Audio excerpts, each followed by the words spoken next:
welcome to my channel. Jangan lupa subscribe ya.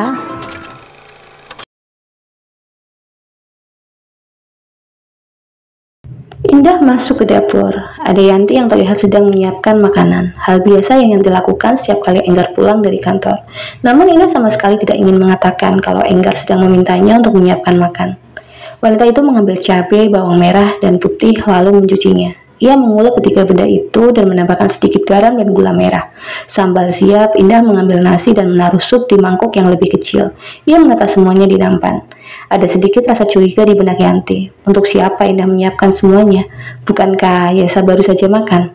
Dan ada sambal juga. Jika memang untuk Indah sendiri, kenapa tidak menaruh semuanya di piring? Kenapa harus dipisah-pisah seperti menyiapkan untuk orang lain? Namun Yanti hanya bisa memendam rasa curiganya untuk dirinya sendiri. Indah kembali ke kamar. Terlihat Enggar sedang bercanda bersama Yesa dan Abi. Pemandangan yang sudah lama tidak Indah lihat. Bibir wanita itu tertarik simetris. Ia meletakkan nampan di nakas. "Itu mas nasinya," ucap Indah. "Aku akan sangat berterima kasih kalau kamu mau menyuapiku." Kening Indah berkerut. "Agar aku bisa fokus bercanda dengan putra-putriku," jawab Enggar. "Menangkap?" tanya Indah. Lagi-lagi Indah menurut. Dengan telaten ia menyuapi sang suami. Kejanggalan-kejanggalan yang Enggar tunjukkan membuat Indah berharap suatu saat pria itu akan benar-benar menerimanya menjadi istri dan ibu dari anak-anaknya. Malamnya lagi-lagi Enggar tidak bisa tidur. Namun untuk kembali bisa tidur satu kamar dengan Indah rasanya tidak mungkin. Alasan apalagi yang bisa ia gunakan? Akhirnya ia putuskan untuk keluar kamar. Tempat cucian kotor yang menjadi tujuannya. Entah mengapa pria itu mendapat ide untuk mengambil baju kotor Indah. Ia akan menggunakannya sebagai teman tidurnya. Siapa tahu dengan mencium aroma tubuh Indah yang menempel di baju kotornya bisa membuat pria itu tidur nyenyak. Benar saja, tidak sampai 15 menit Enggar sudah bisa terlelap. Esoknya seperti biasa, Yanti berniat membangunkan Enggar. Gadis itu baru berniat mengetuk pintu kamar Enggar, tetapi si yang punya kamar sudah membuka pintu. "Hai," sapa Enggar dengan sedikit gugup. "Mas sudah bangun?" "Iya." "Mas mau kemana?" "Ke kamar Yesa. Mulai pagi ini aku sudah berniat untuk lebih memperhatikan putra-putriku." "Oh, bagus kalau begitu mas. Tolong bersihkan kamarku seperti biasa ya." "Iya mas." Enggar meninggalkan Yanti tanpa mengucapkan apapun lagi. Yanti merasakan sedikit sakit dalam hatinya. Namun lagi-lagi dia bisa apa? Ia pun langsung masuk ke kamar Enggar untuk membersihkan ruangan itu. Di kamar sang putri, Enggar membangunkannya. "Yesa, sayang, bangun, sudah pagi." Yesa menggeliat. Ia heran, tumben sekali melihat sang ayah pagi-pagi buta di kamarnya. "Ayah?" "Iya, tumben. Kan kemarin ayah sudah bilang kalau ayah akan lebih memperhatikan Yesa dan Abi." "Buntan belum bangun?" "Ayah tidak tahu, ayah belum ke kamarnya." "Ya sudah, ayah sana bangunin Buntan, Yesa mandi dulu." "Baiklah kalau begitu." Jujur saja, Yesa merasa sangat senang dengan perubahan sikap sang ayah. Semenjak kepergian bundanya, baru kali ini Yesa merasakan perhatian dari ayahnya secara utuh kembali. Keluar dari kamar Yesa, Enggar masuk ke kamar Indah. Tidak ditemukannya Indah di ranjang. Pria itu mendengar suara orang muntah dari kamar mandi. Pasti Indah, pikirnya. Ia segera masuk ke kamar mandi. Benar saja, Indah sedang mengeluarkan isi perutnya. Enggar mendekat dan memijit tengkuk Indah. "Kamu baik-baik saja?" tanya Enggar. "Iya, aku tidak apa-apa." "Apa setiap pagi kamu seperti ini?" "Baru kali ini." Indah membersihkan mulutnya dengan air. Setelah itu ia keluar dari kamar mandi. Enggar menuntun Indah, kemudian meminta Indah untuk berbaring di ranjang. "Ada minyak kayu putih?" tanya Enggar. "Ada, itu di tempat bedak Abi." Enggar mencari benda berbentuk kotak itu lalu mengambil minyak kayu putih. "Mas mau apa?" tanya Indah saat Enggar membuka kaos wanita itu. "Kasih minyak kayu putih ke perut kamu, biar lebih hangat. Wanita hamil itu memang sangat membutuhkan pasangannya. Kalau saja kamu mau mengatakan siapa pria itu, aku pasti akan memintanya untuk bertanggung jawab." "Apa reaksimu ketika kamu tahu pria itu kamu?" batin Indah. "Kenapa kamu melamun? Melamunkan apa?" "Oh, enggak melamunkan apa-apa." Indah tidak lagi memprotes ketika Enggar mengusapkan minyak kayu putih dengan tangannya. Kenyamanan yang wanita itu rasakan membuatnya memejamkan mata.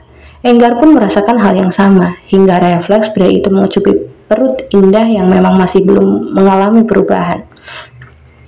Kehamilannya membuat Indah mengalami perubahan hormon. Mendapat perlakuan demikian dari Enggar membuat wanita itu ingin sekali merasakan bibir dari ayah calon bayinya. "Mas," Enggar sadar, lagi-lagi ia sudah kelepasan. "Maaf." Pria itu duduk, begitu juga dengan Indah. Seperti mendapat dorongan, Indah nekat mendekatkan wajah dan segera mencium bibir pria yang memang halal baginya itu. Bukannya menolak ataupun marah, Enggar menyambut ciuman Indah. Bahkan ia memindahkan posisi sang istri menjadi di atas pangkuannya. Enggar mengerang saat mulai memperdalam ciuman, menekan punggung Indah agar lebih menempel ke tubuhnya. Namun tiba-tiba saja ada yang membuka pintu. "Buntan, biasa mau sarapan nasi goreng." Seketika Enggar dan Indah melepaskan ciuman. Mereka saling pandang. "Buntan, ayah, kalian lagi apa?" tanya Yesa polos. Indah yang masih berada di pangkuan Enggar langsung turun, berakting seolah tidak terjadi apa-apa. Wanita itu berjalan mendekati Yesa. "Yesa mau sarapan nasi goreng?" tanya Indah, mencoba mengalihkan fokus Yesa. "Iya bun, oke, Buntan buatkan ya." "Udah, buatkan untukku sekalian." "Baiklah." Indah merapikan baju dan rambutnya. Kemudian ia keluar dari kamar, segera menuju dapur. "Buntan sama ayah tadi ngapain ya?" tanya Yesa yang masih merasa penasaran. "Hah? Gak ngapa-ngapain. Tadi Buntan muntah-muntah. Ayah hanya sedang membantunya memijit punggung." "Oh, Buntan sakit. Kalau gitu biar Mbak Yanti aja yang masak." Yesa sudah berniat untuk keluar kamar, namun Enggar mencegahnya. "Enggak, Buntan gak sakit. Itu hanya bawaan dedek bayi." "Jadi Buntan beneran gak sakit?" "Enggak sayang." "Syukurlah. Yesa juga nggak mau kalau Buntan sampai sakit, apalagi kalau sampai gara-gara kita penyebab Buntan sakit. Yesa sayang banget sama Buntan. Kalau nggak ada Buntan, gimana hidup kita tanpa Bunda? Pokoknya Yesa nggak mau ayah menyakiti Buntan. Titik." Enggar hanya bisa tersenyum, senyum bangga pada sang putri karena di usianya yang masih anak-anak memiliki pemikiran seperti itu. Namun jika nanti Yesa tahu kalau yang sedang Indah kandung bukan adiknya, bagaimana perasaannya? Hari-hari yang Enggar lalui semakin tidak menentu. Tentu saja, ia seperti sudah ketergantungan dengan Indah. Setiap malam, ia selalu mencari-cari baju kotor Indah untuk didekapnya ketika tidur. Makanan pun ia hanya mau yang Indah buat. Begitu juga dengan kopi. Selain buatan Indah, dijamin dia akan memuntahkannya. "Ada apa dengan Mas?" tanya Yanti suatu pagi saat Enggar libur.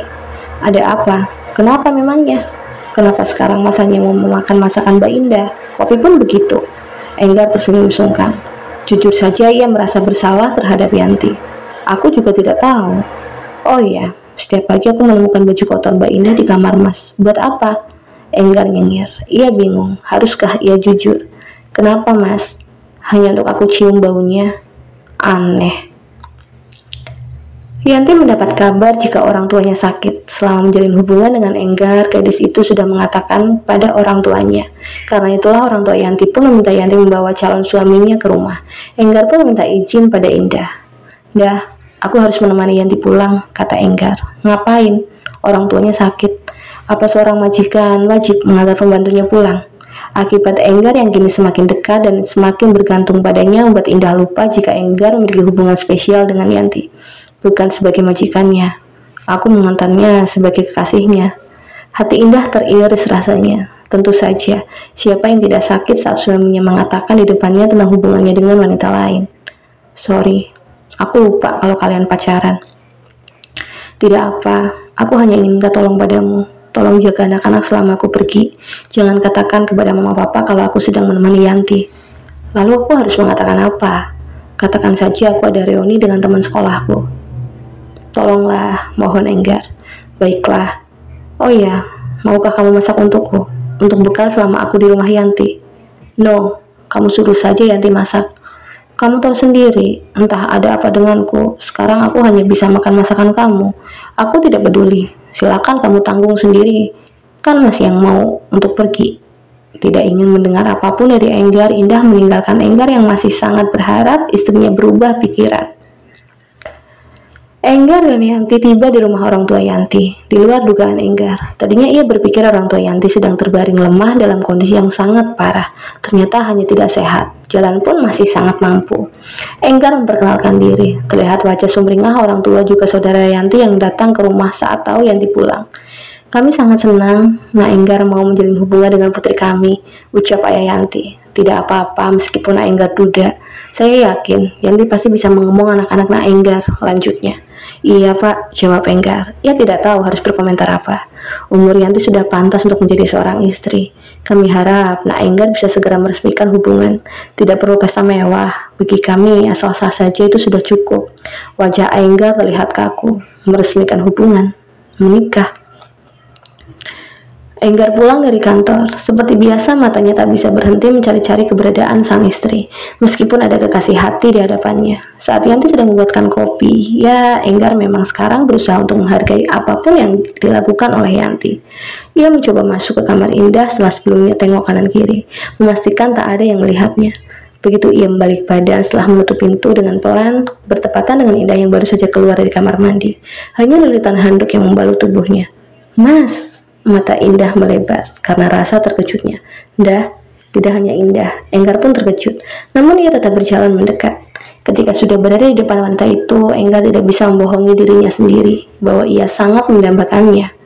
Dah, ya, tangan Enggar terulur. Ia usap dan tekan pelan bibir Indah dengan ibu jarinya. Matanya sayu memperhatikan bibir tipis itu. Bolehkah? Tanya Enggar. Tanpa berjelas pun Indah tahu maksud pertanyaan Enggar. Wanita itu mengangguk. Tidak ingin membuang waktu, Enggar langsung menempelkan bibirnya di bibir Indah. Wanita itu membalas. Tangannya sudah dikalungkan ke leher pria yang saat ini sudah mendekapnya dengan erat. Tangan Enggar tak mau tinggal diam. Ia lepaskan simpul handuk hingga benda itu lolos begitu saja dari tubuh Indah. Saat Indah ingin melepaskan bibir untuk protes, Enggar semakin memperdalam ciuman. Tangannya menekan punggung dan pinggang Indah untuk semakin mengetah di tubuhnya. Mas Enggar, Mas.